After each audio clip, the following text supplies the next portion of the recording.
डाकू का सरदार ईरान का बादशाह कैसे बना? नादिर शाह ने हिंदुस्तान में खून की होली क्यों खेली? आज इस पर बात होगी कि नादिर शाह के तोपखाने ने हजारों हिंदुस्तानी फौजियों का कत्लेआम किया। वो दिल्ली में 2 माह तक खून की नदियां बहाता रहा।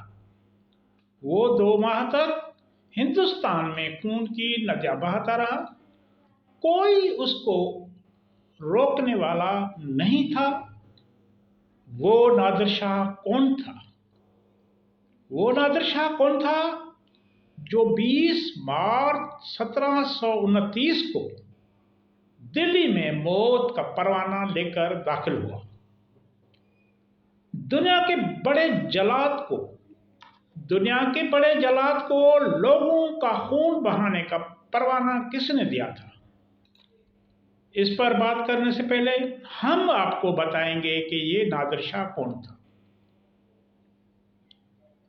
नादिर शाह अफशार का असल नाम नादिर कुली बेग था।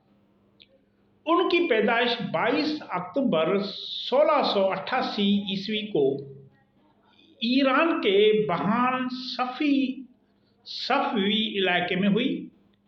उनका तुर्क कबीले अफशार से ताल्लुक था।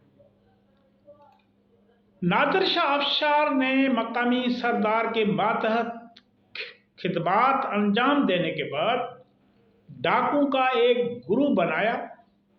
वो डाकू के इस गुरु के सरबराह बन गया।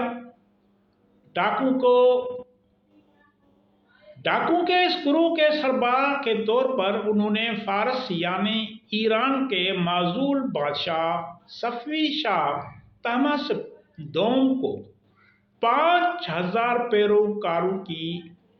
पैरोकारों की मदद मुहैया की या उनकी खिदमत दी।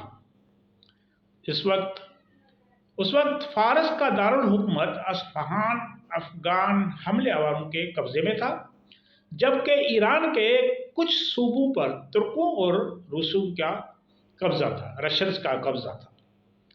नादिर शाह ने ईरान की फौज को मुनज़्ज़म करके अफगानों को शिकस्त देकर सफवी शाह तहमास्प को ईरानी तख्त पर बहाल किया। जिसके बाद नादिर शाह अफशार ने उस्मानी तुर्कों को शिकस्त दी। जिसके बाद उन्होंने ईरान के इलाके खुरासान में बागियों के खिलाफ कार्रवाई शुरू की। नादिर शाह ने तुर्कों को ईरान से निकालकर फारस के इलाके आज़ाद करा लिए। जिसके बाद रूस को कैस्पियन सूबों को ईरान के हवाले करने पर भी मजबूर कर दिया अपनी ताकत से।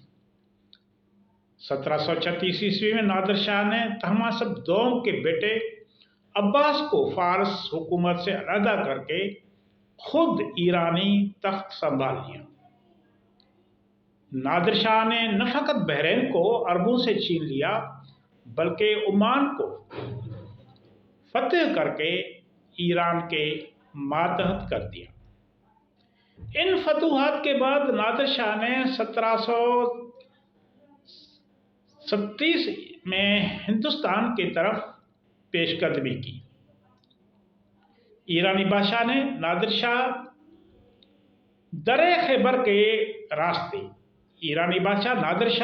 खैबर के रास्ते बरे सगीर के हुदूद में दाखिल हुए और पेशावर और लाहौर को फतेह करने के बाद हिंदुस्तान की दारुल हुकूमत दिल्ली पर कब्जे के लिए फौज कशी जारी रखी।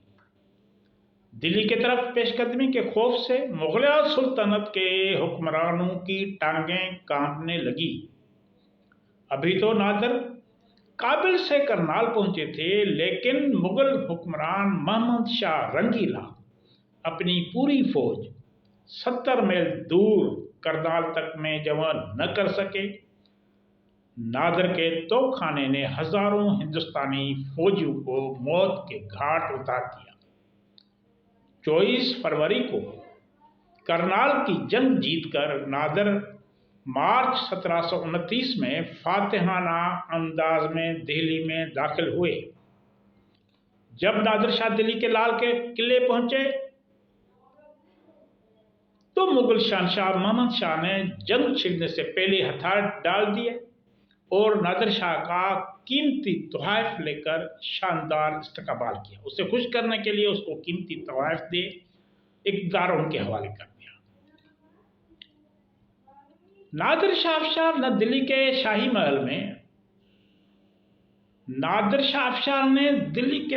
محل میں لوٹ مار شروع کر دی۔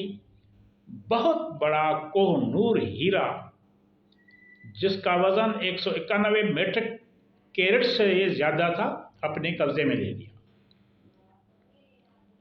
نادر شاہ کے سپاہی جب دلی کے بازاروں اور محلوں کی طرف بڑھے تو ہندوستانیوں نے ان پر حملے شروع کر دیے۔ ہر گلی اور راستے کے کونے پر ایرانی فوجیوں کو مارا گیا۔ یہ صورتحال دیکھ کر نادر شاہ نے حکم دیا کہ جہاں بھی ان کے کسی سپاہی کو مارا جائے وہاں کسی کو بھی زندہ نہ چھوڑا جائے، اور پھر اپنی تلوار کھینچ کر قتل عام کا حکم دے دیا، جس کے بعد ہندوستانیوں کو گرفتار کر کے جمنا کے کنارے ان کے سر قلم کر دیے گئے۔ ایرانی فوجیوں نے دلی میں گھروں کو لوٹا اور آگ لگا دی۔ ہزاروں عورتیں اور بچے آگ میں جل کر مر گئے۔ مردوں نے خودکشی سے پہلے اپنے اہل خانہ کو قتل کر دیا، عورتوں کو قتل کر دیا، بچوں کو قتل کر دیا، جبکہ کچھ عورتوں نے فارسی فوجیوں سے بچنے کے لیے خود کو کنووں میں پھینک دیا۔ قتل عام سے گلیوں میں لاشوں کے ڈھیر لگ گئے۔ ایک اندازے کے مطابق 2 دن میں 30,000 لوگ مارے گئے۔ اس لوٹ مار میں سب سے اہم اور قیمتی تخت طاؤس اور کوہ نور ہیرا تھا۔ ہیرا کی لوٹ مار تھی۔ نادر شاہ 2 ماہ تک دلی کو تاراج کرنے کے بعد واپسی کا سفر اختیار کیا اور دلی یعنی ہندوستان کی حکومت مغل حکمران محمد شاہ رنگیلا کے حوالے کر دی۔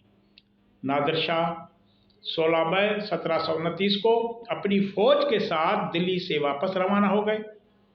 نادر شاہ انتہائی عیاش قسم کے حکمران تھے۔ ان کے حرم میں 33 خواتین شامل تھیں، مانا ان کی بیویوں کی تعداد 33 تھی۔ یہ خواتین ہر فوجی مہم جوئی میں نادر شاہ کے ساتھ رہتی تھیں۔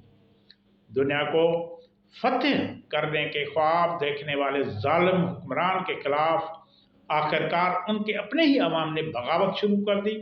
1747 میں ایک رات ان کے محافظ دستے کے سپاہیوں نے خیمے میں داخل ہو کر نادر شاہ کو سوتے ہی قتل کر دیا۔ آپ کی بڑی مہربانی۔